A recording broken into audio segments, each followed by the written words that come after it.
Keith Thurman has vacated his WBC title after suffering, his second injury, which I believe is a hand injury. I think it's the right thing to do. After Keith Thurman had that elbow injury, he was out for about almost a year, and then he scheduled a fight, had a fight scheduled. Then he had the elbow. Unfortunately, had a hand injury.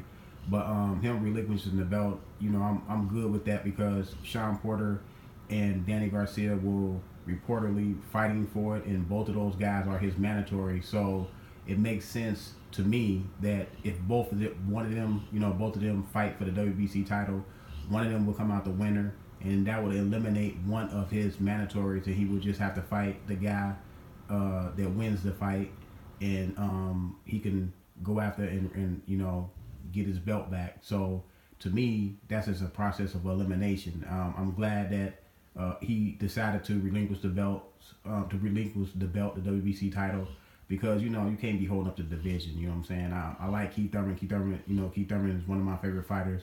Definitely at 147, him and Terrence Crawford. But you can't hold up the division. And then this kills two birds with one stone. Has both of his guys.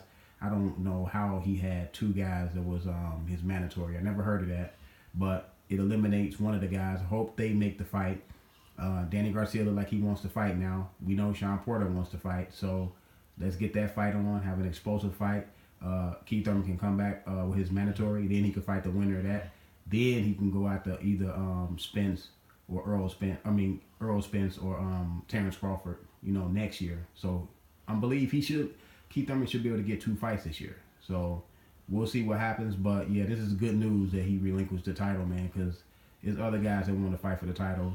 It was originally Danny Garcia's belt.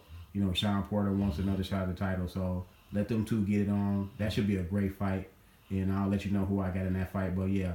So Keith Thurman, hey, get back in the mix, man, because this welterweight division is moving right along. I'm out. Subscribe to the channel, y'all.